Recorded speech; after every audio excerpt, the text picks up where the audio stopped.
A continuación, comunicación y lenguaje segundo básico. Bienvenidos a este espacio educativo Aprendo en Casa. Soy Astrid López y en esta oportunidad desarrollaré el tema de la metáfora correspondiente al área de comunicación y lenguaje para segundo básico. Si en casa hay alguna persona con discapacidad, este tema les ayudará a ejercitar habilidades y destrezas como la atención, la memoria y la habilidad lingüística.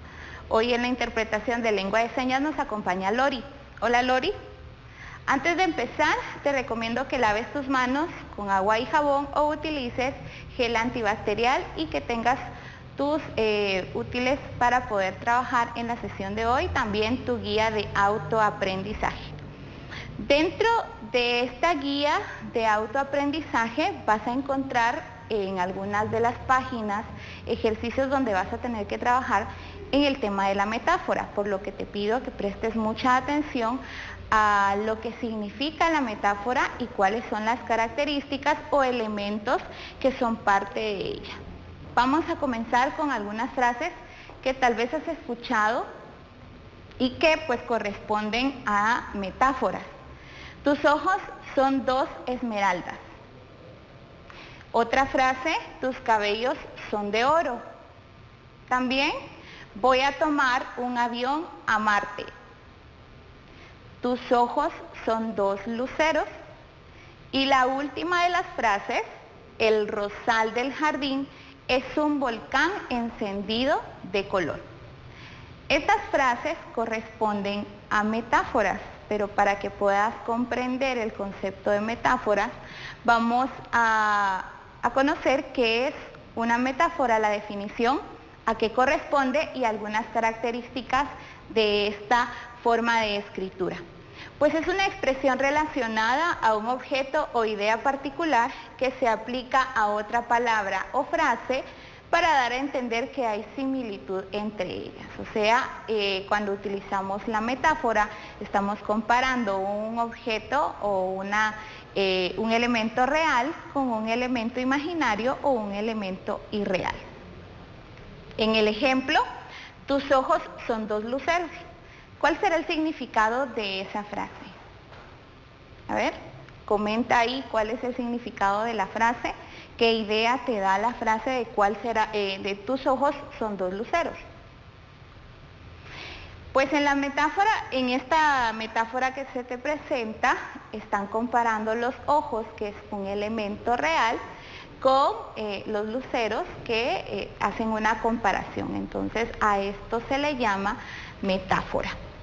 En las metáforas vamos a encontrar tres niveles o tres elementos importantes. El tenor, el vehículo y el fundamento. Son tres elementos de relevancia en una metáfora y que aparecen para que tú puedas identificar y poder comprender que lo que estás leyendo es una metáfora dentro de un texto. Entonces vamos a hablar un poquito de cada uno de los elementos y en este caso pues el tenor, comenzamos con el tenor. Y el tenor es el término que es convocado de manera literal. En otras sesiones hablamos sobre el lenguaje literal y el figurado, o la denotación y la connotación. Pues la metáfora incluye a estos dos tipos de escritura dentro de una expresión. Por lo tanto, cuando hablamos de tenor, estamos hablando de la frase, cuando la leemos, existe un elemento real y a esto se le llama tenor. El vehículo es el término figurado y donde yace la fuerza expresiva de la metáfora, es decir, el elemento irreal o el elemento imaginario en donde hacemos la comparación con el objeto real. El fundamento es la relación entre el tenor y el vehículo, es parte de la metáfora. ¿Por qué se hace la comparación entre uno y otro? A eso le corresponde el fundamento. Vamos a analizar una metáfora y quiero que comentes ahí en casa y que puedas ver si estás en lo correcto o no.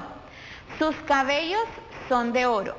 En esta frase o en esta metáfora, ¿cuál crees tú que es el tenor? Si el tenor es el término que convoca de manera literal.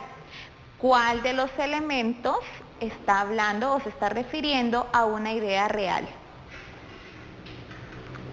Puede ser o es en este caso la palabra cabellos, ¿sí? Es la parte literal de la metáfora. El vehículo es el término figurado o la parte irreal o imaginaria de la metáfora. ¿Cuál será o con qué se hará la comparación de los cabellos? Oro, ¿sí? Oro es la parte figurada de la metáfora y el fundamento es entender por qué están haciendo la comparación del cabello con el oro. ¿Por qué crees tú? ¿O a qué se están refiriendo? Puede ser que se estén refiriendo a una persona de la tercera edad que su cabello pues ya está de otro color, ¿verdad? Con canas y brilla, ¿verdad? Entonces el fundamento puede ser que a cierta edad tanto el cabello como el oro brilla. Entonces corresponde a la metáfora, en este caso la comparación entre tenor, vehículo y el fundamento. Si has comprendido los elementos de la metáfora, podemos entonces hablar sobre los tipos de metáfora, porque no es solo de escribir. Tal vez en alguna canción o en algún poema o en algún texto, el autor o el escritor decide escribir en metáforas. A veces nos cuesta un poco entender el significado de la metáfora y puede ser que el autor en ese momento esté utilizando solamente un tipo de metáfora y no esté usando todos, ¿verdad? O se identifique más con alguno. La metáfora pura es una figura retórica. Recuerda que la retórica es ese arte de embellecer las palabras o de hablar bonito, ¿sí?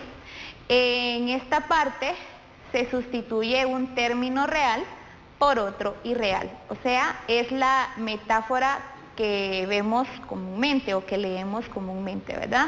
La que nos cuesta un poco entender, a esa se le llama metáfora pura. Su luna de pergamino preciosa tocando viene. Esto está citado en el libro Preciosa y el arte de Federico García Lorca. Y este corresponde o habla sobre el sonido que emite una pandereta. La metáfora impura también se le llama metáfora simple. En este caso de la metáfora, los elementos, tanto el tenor como el vehículo, siempre aparecen y el concepto real se identifica con el imaginario, generalmente utilizando el verbo ser, conjugado en este caso. Mi corazón es un geranio detenido, ¿sí? Si tú observas, dentro de la metáfora aparece el verbo ser conjugado. Entonces, cuando tú analices o puedas leer alguna de las metáforas, vas a identificar si es una metáfora pura o es una metáfora impura, porque va a tener el verbo ser conjugado. Este es parte del libro Poema para un cumpleaños de Silvia Plath. También está el tipo de metáfora aposicional, y en este caso aparece el término real y el imaginario separado por una coma. Es más fácil de identificar, aunque en algunos casos vas a observar que está junto con otra metáfora, que lo voy a explicar más adelante. Aparece el término real, como te vuelvo a decir, y el imaginario separado por una coma, pero el orden aquí no importa, puede variar el orden, ¿sí? Puede estar tanto el real de primero o el imaginario de primero y no importa. Las palabras guantes grises es parte del libro Más allá del amor de Octavio Paz. En este caso la metáfora está separada por una coma, el elemento real y el elemento imaginario o el elemento irreal. También está la metáfora de complemento preposicional. Los términos real e irreal, o el literal y el figurado, aparecen unidos por la preposición de. Entonces también es una característica en la que tú puedes identificar este tipo de metáfora. Tu boca de fuego. Si tú observas aquí, está separado el elemento real con el imaginario por la preposición de al hacer la comparación. Entonces, es parte de la metáfora de complemento preposicional. Y está también la metáfora negativa. Y en este caso, el término real o imaginario aparece con una negación. Alguno de los dos. No importa el orden tampoco. Al igual que en la metáfora de complemento preposicional, no importa en qué orden se encuentre. Sin embargo, dentro de este tipo de metáforas hay un término real o imaginario y aparece alguno de los dos con una negación. No es tu mirada, es la tormenta sobre mí. Si tú observas, en este caso, uno de los dos aparece con negación. Entonces, estamos hablando de una metáfora negativa porque alguno de los dos elementos está de forma o está en negación. En algún momento hay otro tipo de lenguaje dentro de la retórica que puede causar confusión con la metáfora y es el símil. Ambos son, tanto la metáfora como el símil, estamos dentro de figuras retóricas, ¿sí? Pero hay alguna diferencia. En el caso de la metáfora no utiliza elementos de unión del elemento real con el elemento imaginario. Sí, el símil sí lo utiliza. Usa elementos de relación para unir dos términos, como, cuál, qué, y también se asemeja. En el caso de la metáfora, no. Se puede convertir de símil a metáfora excluyendo el elemento de unión. Por ejemplo, si hablamos de símil, su sonrisa se oía como un estruendo de cristales. Aquí hay un elemento de unión, que es la palabra como, ¿sí? Entonces, esto no es metáfora, sino es símil. Si queremos convertirlo a una metáfora, podemos ir cambiando el orden, tanto del elemento real con el elemento imaginario, y omitir el elemento de unión. Por ejemplo, el sonido de su risa era un estruendo de cristales. Ahora se convierte en una metáfora y ya no hay un elemento de unión. Entonces, cuando hablamos de metáfora, estamos hablando de lo que quiere darnos a conocer el autor en un texto, ¿sí? Pero utiliza un lenguaje retórico o las figuras retóricas que en algún momento nos cuesta entender y tendríamos que leer todo el texto para saber de qué se nos quiere dar a entender con ello. Entonces, en tu guía de autoaprendizaje vamos a encontrar páginas donde aparece la metáfora. Vas a recordar lo que vimos en esta sesión y tú vas a poder resolver de manera correcta cada una de las actividades que se te presenten dentro de tu guía de autoaprendizaje y recuerda que es importante que la realices conforme vas trabajando o vas viendo las sesiones. Ten presente, por favor, guardar tus trabajos y ejercicios en el portafolio de Aprendo en Casa. Y comenta qué fue lo que aprendiste hoy. Hoy aprendimos sobre la metáfora, las características o elementos que tiene la metáfora y también hablamos sobre los tipos de metáfora y la diferencia que hay con símil y metáfora. Entonces comparte tus aprendizajes y realiza tus actividades. Agradecemos a Lori la interpretación de lengua de señas. Por favor, lava tus manos con agua y jabón o utiliza gel antibacterial.